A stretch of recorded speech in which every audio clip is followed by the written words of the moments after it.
I'm Tim Ventura, and we're joined today by Dr. Jeffrey Funk, a futurist and technology consultant focused on new technologies and the economics of the startups creating them. Dr. Funk has a bachelor's in physics from California Polytechnic and a PhD in engineering and public policy from Carnegie Mellon University. His career in technology spans over 4 decades of time, with experience consulting for a variety of established and startup ventures, as well as professorships at Penn State, Kobe University, Hitotsubashi University, and the National University of Singapore.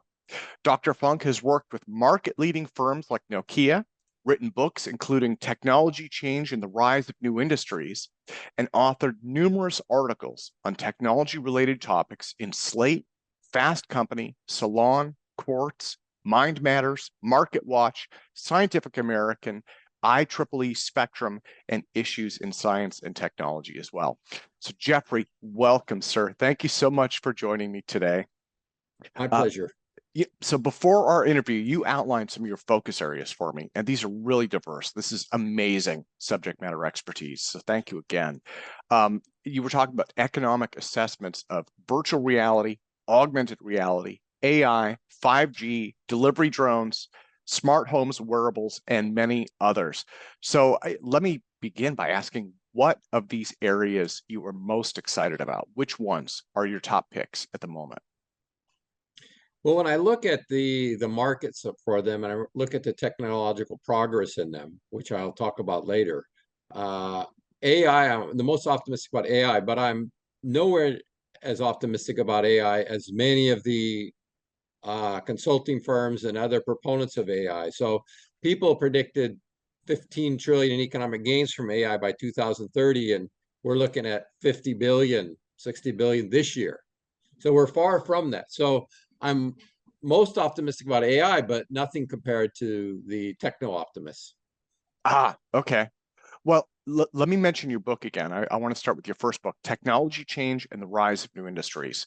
And the reason I mention that is actually your first book. You are just finishing up a new one entitled Big Promises, Small Results, How Hype and Misleading Narratives Are Hiding Startup Losses, Declining Tech, and Falling Science. So I'm wondering, could you tell me a little bit about the first book and what inspired you, I guess, to write this new one then? Well, I have been interested for a very long time about when new technologies become economically feasible. When do they actually provide us with value? When do they people actually buy their products and they start diffusing and start adding value? So that is an issue I've been interested in for a very long time.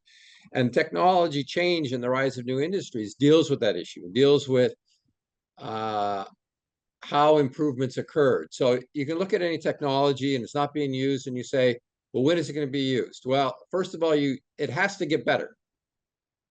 If it's not being used now, it's not good enough. So it has to get better before it's going to be used. So is it getting better? Right? People like to talk about, oh, of course it'll get better. Of course it'll get better. Well, you got to be very specific. How will it get better? What's driving it? And for a lot of the successful technologies, there was something external, like better chips, Moore's law, enabled all these new forms of computers.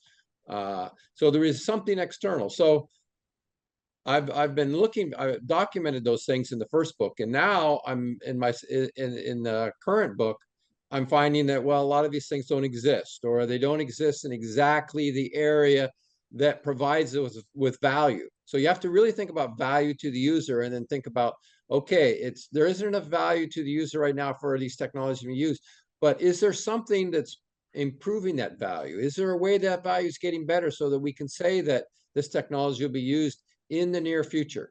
In a lot of these cases, there isn't.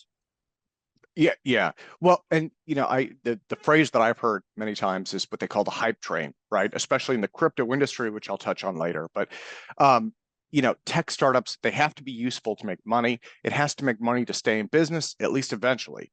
So what are some good examples of startups that you'd recommend that people study? And then what are some of the bad ones that they should avoid copying? Well, in the past, there was a lot of good ones. All the ones in semiconductors, computers. During the dot-com bubble, there was lots of great firms commercializing e-commerce, enterprise resource software. There was a lot. now they've declined. And during the 2000s, we saw Facebook and other social media. We saw the iPhone come out. But in the 2010s, there's been a lot fewer. And we see some startups doing well, like Moderna makes profits and provides a product that some people find very useful. You know, others find these vaccines very controversial. We see Zoom, but Zoom's very small in revenues. We see Etsy and small e-commerce. We saw Dropbox and some of these others. So we see some, but when you look at the market capitalizations for them, you know, most very few of these ever are in the top 200. I think Moderna is right now in the top 200, but it wasn't a week ago. And when you look further back, you find companies that made the top 100 market capitalization within 10 years of their founding, and most between 15 years of their founding. So there's a big change now that we're not seeing as good as startups as we once saw. Now, actually, I'm going to go off my questions list a little bit, but I did the dot-com boom as well. I was in Redmond at the time. And it seems like back then, right, like I'm thinking back to the 90s, and you had like Amazon, PayPal, eBay, you know, you had these massive companies that were fulfilling these major needs. And, you know, you get into social media and you know, Facebook was definitely a large platform. Twitter was a large platform when it first started, you know, fulfilling a big need. It seems like things have kind of gone more and more niche based. Do you think that might be some of the issue, I guess, is that you know, the big needs have already been fulfilled. And so in these maturing markets, you know, they're fulfilling smaller and smaller niches, I guess. Well, certainly in the internet overall, you can make that argument that a lot of the big things were set up 20 years ago, 25 years ago, and now we're just getting niches. But you see, we should see something completely different than the internet now. We should see something like nanotechnology, a superconductivity for energy uses, or nuclear fusion, or quantum computing, or there should be something big that's different, that's emerging, that's completely different. And now, is that AI in your mind? Is that because I know that again, you're a big proponent of that. Well, I wouldn't say I'm a big proponent. I would say I'm more optimistic about AI than all the rest of the ones that are being promoted these days. But I see AI as emphasizing too much on these moonshots of self-driving vehicles, IBM, Watson. We're going to replace all the radiologists, and not enough on augmentation. There's a lot of useful tools for engineers and for companies that aren't going to replace people, that are just going to augment their skills. But even there, we can get into this later. I think it's overhyped. It's, you know. Well, so before I go further, I wanted to touch on one of the biggest headlines of this week. And again, I am not a crypto person, but I think that this is definitely a good example to talk about. And that's the FTX crypto exchange. So the Washington Post just wrote, the collapse of FTX is seen as a failure of oversight and regulation in an industry that operates outside of conventional banking rules. Now, the founder of FTX, I believe his name is Sam Bankman-Fried, he was just arrested on fraud charges. And so it's a very complicated situation. But I'm wondering, what are your thoughts on that scandal, which is, I mean, another in a long line of scandals in that industry? And what does that say about the state of this online digital exchanges, as well as maybe the larger state of online digital currency? Well, I certainly think that it was underregulated, and that regulators didn't pay enough attention to the potential problems in the industry. But I would go even further. You know, when I say I like to talk about technology change and value and these things, crypto provides a great example of value and a lack of value. So think about personal computers back in 1980. So there were right away, you know, the first personal computer usually people say is 1975. By 1980, you had applications where you could use word processing. And immediately the benefits were obvious. Okay, we can, it's better than typewriters. There was spreadsheets that were better than calculators, which were also a new technology. So right away, you could see the value there. And that value was small at first because the user base was smaller, but you could tell that it was going to make these people more efficient, which it eventually did, mostly through enterprise resource planning. But you could see this evolution. And what's important to recognize here is that you didn't have to use computers for them to benefit you, because it made products cheaper, and therefore you benefited from it. And you can look at a host of other technologies in the history of humans that have done this for us. So go back to the 19th century with machine tools. You didn't have to adopt a machine tool to benefit it from, because people use machine tools in factories. So now we were making things cheaper, from bicycles to agriculture equipment. That led to cheaper products. That benefited you. So when you look at crypto, you think, well, okay, people are using crypto. How is that going to benefit me? Well, it doesn't, right? It's just somebody decided that we're going to put a value on this, whatever you want to call it, a digital token or something. We're going to put a value. We're going to say it's valuable. Well, you could say that about anything and start trading it, right? I mean, I could, Yeah. it could be anything. Well, And baseball cards as a good example, right? But exactly, baseball cards, Beanie Babies. I mean, people have done this in the past, but the crypto took it to much, much higher levels. And the regulators should have stepped in a long time ago. Okay. Well, one of the things that I guess causes me a little consternation about it, because I was kind of an initial supporter about it, and I think my reasoning was, after the 2008 banking crisis, I was feeling really disenchanted with kind of the status quo in the financial sector, and so I supported the goals of it, but looking at kind of where things are going with it at the same time, I mean, Bitcoin mining, for instance, uses 0.5% of global electrical production. Now, that doesn't sound like much on a percentile basis, but that's an enormous amount of electricity. The value of the currency continues to fluctuate wildly after years. And after 14 years, it still isn't accepted for most transactions. So I'm really speaking specifically about Bitcoin, which is the #1 cryptocurrency. But I mean, if you looked at this as a startup, would this be an example of a bad startup idea, or do you think there's any potential long-term value in this? Well, when I first heard about crypto, blockchain, when I first heard about it, more than 5 years ago, I'm not sure, it was 10 years ago. My immediate concern was transaction costs. So how high are the transaction costs? If the transaction costs are low, well, then maybe it can work. Because I've been an advocate of digital money for years. Going all the way back to 2000 when I was working in Japan, and I was looking at what the Japanese were doing in the mobile internet. People were using these cards for train passes and to do money. And you can see the start of that. And I always thought that was good, because handling money is very expensive, and companies don't want to handle these small coins. And so cards, putting these functions in your phone, this is all very useful. So when I hear about Bitcoin and these kinds of digital money, I'm thinking, well, what are the transaction costs? And a long time ago, people were pointing out the transaction costs are too expensive. That's where the high energy costs come from. They're too expensive. So right away, that should have been an issue. And I remember when it was raised in 2016, people were saying, well, we've got some other things that are better, and they're going to come about. Well, they were just announced this year. It took them 5 years. So you look at rate of progress for this technology, it's very, very slow. So yes, if they can get that transaction cost down very low, then it can be valuable. But they have to do that, and it's not happening. And in fact, in the wider blockchain area, what happened is that companies, IBM, others, realized that, well, these costs are too high. So we cannot record every transaction.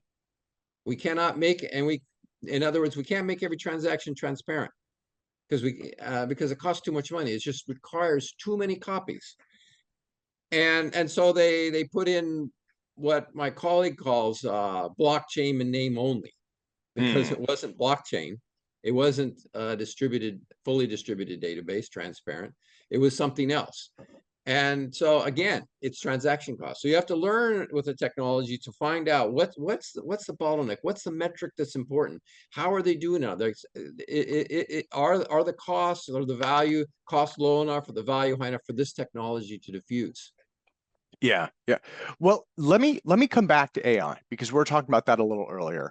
And that has also, I mean, much like crypto, it's been making headlines, very big headlines, starting with Google Lambda earlier this year, which convinced a researcher that was sentient and just, broke the internet in terms of news. More recently, ChatGPT has been making giant headlines. And so it seems like this tech is definitely moving forward. But as you mentioned earlier, the economics for AI applications don't seem like they're anywhere near, I guess, what was anticipated, right? Yes. Yes. So a lot of people look at this thing, these new technologies in terms of, wow, what a great scientific advancement. What a great achievement. Wow, those engineers are so smart. And yeah, I don't doubt they're smart. That's not the issue I look at. I look at, well, what value does it provide? And I look at this and I say, okay, it can help us write. Well, we have a lot of things out there. We have 2 million scientific papers written every year, and yet we don't have new technologies appearing, in our real world, giving us benefits, hardly at all.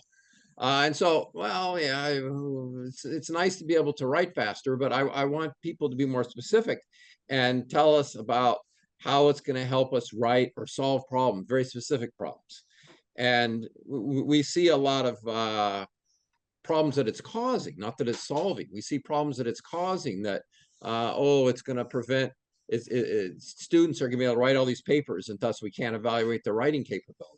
So we see problems they're causing, not problems they're solving. Now, let's think about problems they might solve. So some professionals have said, yes, it helps me in my job. It helps me do Twitter posts. Well, do we really need more Twitter posts? Again, is this leading to some better world for us? But other professionals say, well, it helps me do my job. I have to write something to show to my boss or show to other people, so it makes me write faster. Okay, I can see this. I can see that it's a tool. It's like Microsoft Word. It's like PowerPoint. It's like spreadsheets. It's helping engineers become more productive.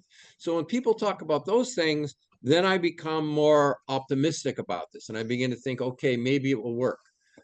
But I think, well, at least as far as what I've seen right now, I haven't seen enough to say that it's going to be that useful. So I'll just withhold my judgment on that for now. But that's what we want to look for. We want to look for something that actually makes our world better, that actually makes products and services better, that makes people's lives better. Yeah, yeah. Well, and I would say the applications that I've been probably that fall into the branch of AI, I guess. I'm thinking of Siri and Cortana, and I use Siri fairly often. It's still limited. It's still very narrow, I guess, in terms of what it can handle. But it seems like that is kind of the beginning. And again, that's only the natural language processing part of AI, right? So it's only a tiny bit of what's being done in that industry. But do you think part of the challenge might be, I think, what do they call it? Finding the killer app for this, finding that place where these new developments really fit is just matching the capability with the market need. Oh, I agree. I think the term killer app it's a very good term, and it's not used very much anymore. And I talked about personal computers and word processing and spreadsheets. These were applications that were applicable to a lot of people and benefited a lot of people. And now we're looking for that in AI. And what's happened in AI is that a lot of the proponents get excited because there keeps being a new product. It doesn't work out that well. So it makes a big splash, Watson, IBM, Jeffrey Hinton saying that radiologists can be all out of job. So we had self-driving vehicle, we had these things. And then they start to fall off to the side and they don't work as well. And then the AI comes up with something else. And people kind of forget that, wait a minute, the last big thing that these proponents were talking about didn't work out. So let's be a little more careful with the one they're talking about now. Yeah. Well, let me ask you, and again, I'm trying to follow the hype train, as it were. The next one that I wanted to ask about is quantum computing. This is something that I'm excited about. It's been in the headlines a lot. IBM just passed 433 qubits. Next year, they're expecting to reach 1,121 qubit systems. So quantum it's super hot because of tech advantages, right? Tech advances. But the commercial applications, again, seem very I mean, right now, non-existent, but even in the future, very limited and narrow. Is this area overhyped right now? And do you think as it matures, it will, I guess, receive a lot less publicity over time, as it becomes a part of computing rather than just being the next new gizmo? Well, I think you're right that the increase in the number of qubits is very good. That makes me very optimistic about quantum computing. And I've been an optimist about quantum computing for a long time, but I've also recognized that it's a lot harder to add value there than people think. I mean, people have been talking for 5 years at least about how quantum computing has solved some problem faster than conventional computers. Somebody announces that, then somebody comes back and says, well, not really. So Yeah. there's still this time it's taking to produce this application for which quantum computing is better. And so that's the first thing we want to see. And that's taking a long time, right? So now we look at the rate of improvement. Well, we've been waiting 5, 6 years and it hasn't happened. How much longer is it going to take? Then the second thing is that all these problems that it's supposed to be able to solve faster than conventional computers are very unusual problems. They're not problems that really impact on our daily life. They're scientific problems. And so the real benefits to humanity will only emerge once the quantum computers can solve these scientific problems better than conventional computers. And those scientific problems being solved leads to better products and services that then make our lives better. So now we're talking about decades. And that's okay. I mean, I'm not saying we shouldn't fund quantum computing. I'm just saying, well, wait a minute. They're way ahead with these startups and things. And the startups a lot of times are just their only revenues is from some research grant. There's very few that actually are releasing a product, actually doing something. Yeah, yeah. Well, and in my case, I'm almost never, even in the case of quantum computing, I'm really excited about it. But it does remind me of a quote I think this was from your post. It was Jurassic Park, and there was a moment in the movie where the character says, the scientists were so busy doing it because they could that they never stopped to ask whether or not they should. Now, in the movie, that was applied in an ethical context, but financially speaking, economically speaking, I think that also applies. It's like we can do it, therefore we will do it, therefore we're going to spend a bunch of money doing it, but does it solve a need? Well, these venture capitalists have been very successful in raising money from investors. So much money. They've got all this money sitting around, and they know that most of these startups, the existing startups, are losing money. Most of the publicly traded, 85% of the publicly traded startups are losing money. And when I see that statistic, look at this data, because I've been tracking it for many years, I also think that most of the privately owned startups are not making money, because the publicly traded ones are not making money, and they're presumably the better ones. Than the privately traded ones are better. So these aren't making money. So the VCs know this. They're like, well, we can't just put money in the same old thing, even though that's what they were doing for years. 10 ride sharing companies in the world, food delivery companies, on and on. They copied each other. So they have to find something new. So they hear about quantum computing. So they think, well, we got to put our money someplace, because you see, they make money off these fixed fees, but they have to fund something. So they get 2% of the money that's invested in them, but only if they invest in something. That's hard to give up on, right? If just these fixed fees they make every year. And so they have to put it in something. They've got a big incentive to put it in something. And so they're going to put it in things like quantum computing, even if they're far away. They're going to put it in nuclear fusion, even though it's, maybe even further away than quantum computing. Yeah. And then the more they invest, the more the hype builds. And of course, venture capitalists also copy each other. So, once one or two start to invest in something, others will begin to invest without questioning the value, I guess, as much, right? No, and you're absolutely right, because then if they get enough hype about it, then they can make the company go public. Doesn't matter if it makes money. Doesn't matter if it ever makes money. If they can make it go public, they can make a lot of money. And that's what they're driven by. They're driven by making that money, right? There's this old greater fool theory where there's always a greater fool than you who will be willing to invest in this technology. And they're hoping there's somebody out there who's going to invest in these these technologies, and they can sell their investments onto them. Well, so let me ask about drones next. This is something I think Jeff Bezos is the one who kind of started the ball rolling on this. Yeah. Drone package delivery, which isn't part of our daily lives. And yet Russia and Ukraine are using them to fight the better part of a war right now. So Yeah. it seems like the technology and the applications are rapidly evolving here. Do you see drones taking on a larger role in this package delivery or in civilian applications like Bezos and others predicted? There's some applications where they're very useful, and warfare is one of them, but also surveillance and things. There's a whole bunch of these applications. But as far as package delivery, it's much harder than people think. Yeah. Um, delivery in general is more economical in a very high population density area. But the problem with high population density areas, they have these high-rise apartments, these high-rise buildings. So you're not going to let down the package in somebody's backyard. You have to let it down at somebody's window or on their balcony. That's hard. I don't see that. I don't see examples of that in the press. I don't see the media. I don't even see any rate of improvement towards being able to do that.